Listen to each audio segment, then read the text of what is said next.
자, 6월 셋째 주 두 번째 도덕 시간입니다. 앞에 보이는 사진은 지리산 전경입니다. 제일 높은 산이 제주도 한라산이 1950m라면 지리산은 정상의 높이가 1915m 정도 되죠.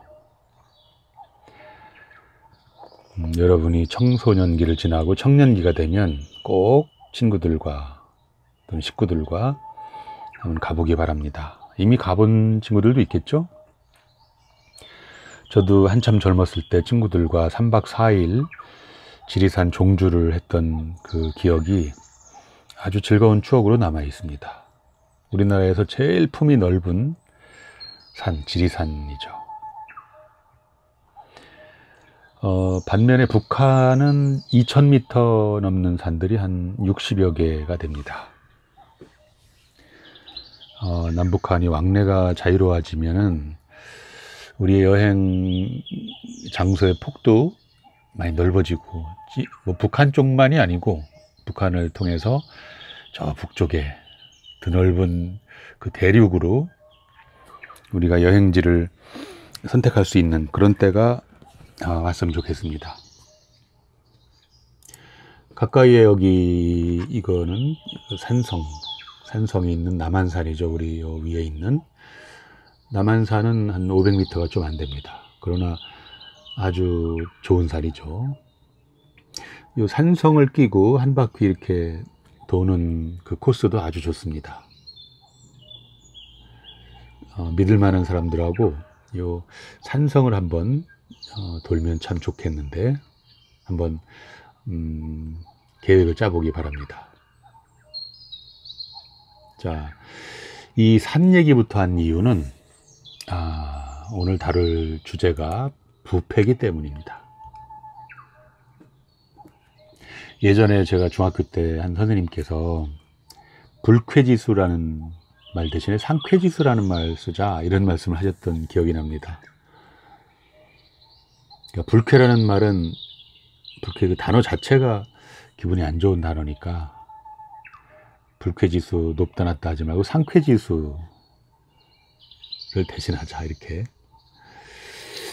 아무튼 오늘 부패라는 썩는다는 말에 앞서서 우리가 기분 좋은 사진을 풍경을 봤던 겁니다. 아무튼 부패, 우리 인간 사회에서 부패는 왜 발생하고 어떻게 예방할 수 있느냐, 이 얘기가 오늘 주제입니다. 요 전에 나왔던 단원이 정의 사회 문제였죠. 정의의 반대 부패. 앞에 보이는 선비들, 여기 우리가 눈에 익은 율곡 선생님도 계신데 박지원 선생이고, 이분들 선비라고 하면 제일 먼저 어떤 이미지가 떠오릅니까? 그렇죠.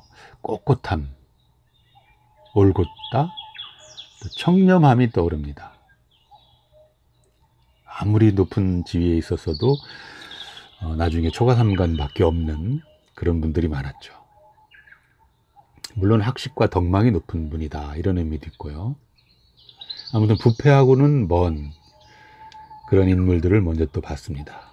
아무튼 부정부패의 의미가 뭐냐, 사전적 뜻으로는 사적 이익을 취하는 것, 개인적 이익을 취하는 것입니다. 그런데 권력, 지위, 돈의 영향력을 부당하게 사용해서.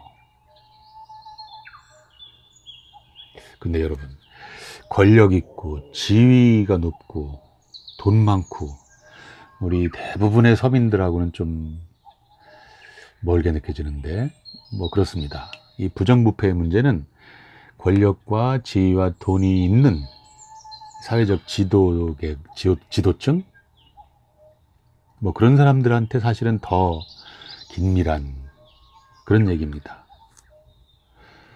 그러나 우리 청소년들도 지금은 뭐 권력이나 지위나 돈이나 이게 풍족하지 않더라도 충분히 이런 자리에 오를 수 있는 그런 가능성을 갖고 있는 청소년이기 때문에 오늘 수업도 잘 받아봐야 되겠습니다. 자, 공자님 말씀부터 한번 봅시다. 자왈 군자 유어의 소인 유어리. 자, 여기 의와 리가 대조되고 있습니다. 군자는 유덕한 사람이고 소인은 아주 이기적인 덕이 없는 사람. 공자님이 말씀하시기를 군자는 의에 밝고 소인은 이익에 밝다. 뭐 당연한 말씀인데 여기서 또 다른 뜻이 있습니다. 뭐냐 하면 군자와 소인의 뜻은 단지 덕이 있고 없고의 의미보다도 군자는 통치하는 계급을 말하고 소인은 통치를 받는 사람들을 보통 말하기도 합니다. 그래서 일반 백성들은 자기 이속만 따지면 돼. 그런데 지도층은 자기 이속보다는 정의로움을 따져야 된다. 이렇게 말씀하시는 기도 한 겁니다.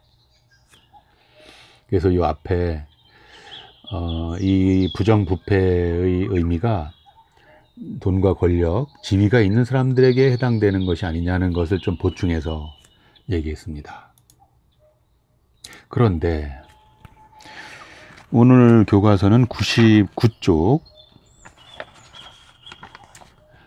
부터인데 이 네컷의 만화를 보면 사실은 우리 주변에서도 부정부패의 어떤 씨앗이 이렇게 있을 수 있습니다.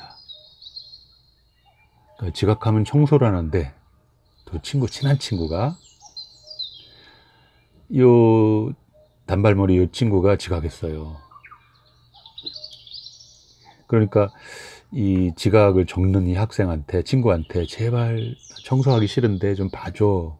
그러니까 이 체크하는 이 친구가 굉장히 난처해하고 있는 그림입니다. 여러분 같으면 친구가 이렇게 봐달라고 할 때 어떻게 하겠습니까? 비록 우리 주변이고 아주 사소하다고도 할 수 있는 그런 거지만 부패의 어떤 싸개기는 한 겁니다. 또 아들의 취업을 부탁한다. 이것도 아주 부패의 큰 예죠. 결국은 두 사람 뇌물을 주고받은 사람도 다 실형을 받고 또 돈을 들여서 부당하게 취업했던 아들도 결국은 이렇게 물러나고 쫓겨났다. 이런 얘기 우리 주변에 많이 보일 수 있는 그런 얘기입니다.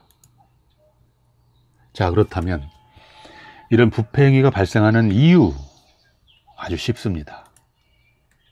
그것은 욕심 때문입니다. 개인적 욕심. 그 다음에 사회 분위기상도 부패가 많이 발생합니다. 요즘 우리 사회가 얼마나 많이 분위기가 좋아졌습니까?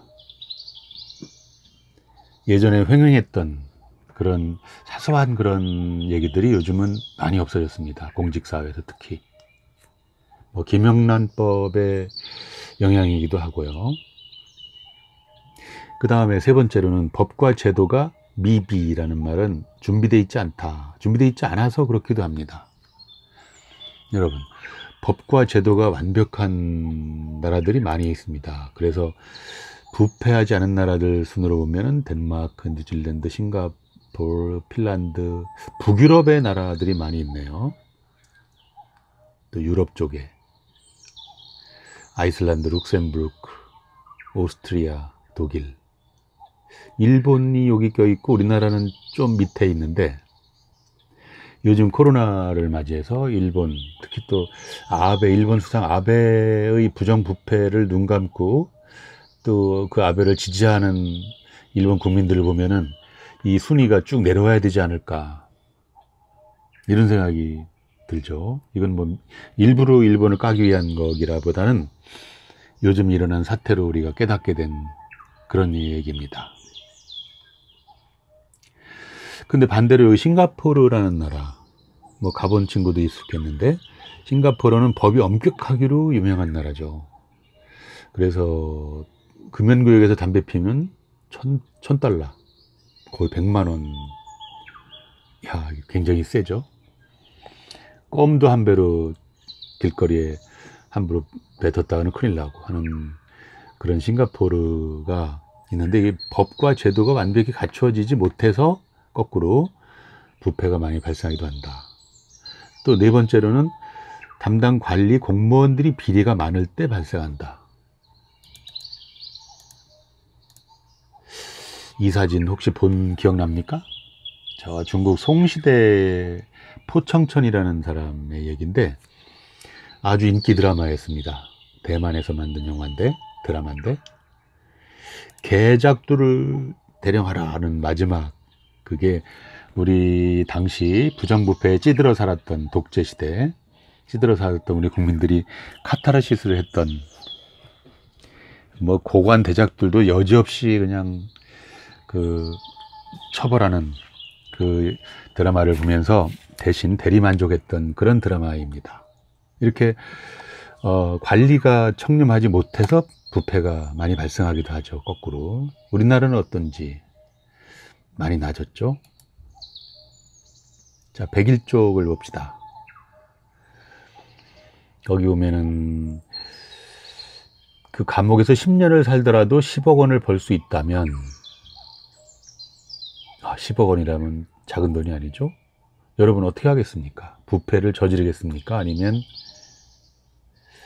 안 하겠죠, 아마. 그럼 10억 원이 아니라 100억 원이라면 좀 생각이 달라집니까? 자, 생각해 볼 문제입니다. 그러나 우리 청소년들한테는 아마 저지르지 않겠다가 답이겠죠. 어른들도 마찬가지고. 특히 나이 들수록이 더 죽기 전에 깨끗하게 살아야 되지 않겠습니까? 왜냐하면 죽음 뒤의 세계가 더 가까운데.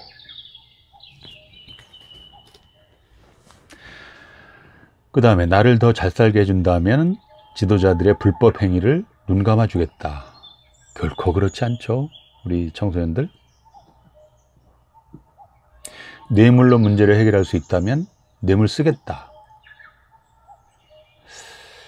글쎄요. 자, 이 우리나라 그 청렴도에 대해서 조사한 그런 얘기들인데, 한번 101쪽을 책을 다시 한번 보기 바랍니다. 자, 그럼 부패의 문제점은 뭐 이것도 어려운 문제가 아니죠. 다른 사람의 권리를 뺏는 거죠. 그래서 결국은 공익을 해치고, 따라서 사회가 통합이 안 되고 발전도 안 되고 개인과 전체에 아주 나쁜 영향을 미치는 게 부패입니다. 그래서 도올 김용옥 교수가 있는데, 그분도 우리나라의 가장 큰 문제는 두 가지다 하는 거죠. 하나는 분단돼 있는 것의 문제.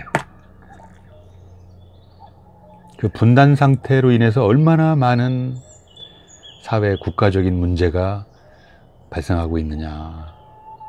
부끄러운 일이 아니냐, 분단돼 있다는 게. 그래서 이 말은 지금 당장 탁 합쳐서 통일하자는 얘기가 아니고, 우리가 이렇게 아웅다웅 이렇게 싸우고 어린애처럼 이렇게 살아야 되겠느냐, 그 얘기죠.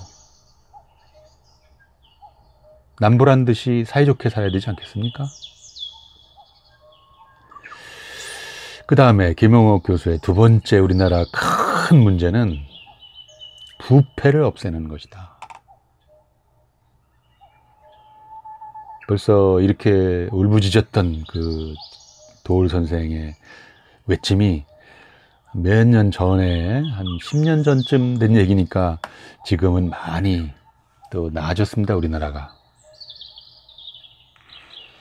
아무튼 앞으로 이 사회의 일꾼이 될 청소년 학생 여러분들도 우리나라의 분단 현실의 극복, 그리고 부패 문제를 해결하는 거, 이거를 꼭 염두에 두고 우리가 공부해 나가고 국가의 일원이 돼야 되겠습니다.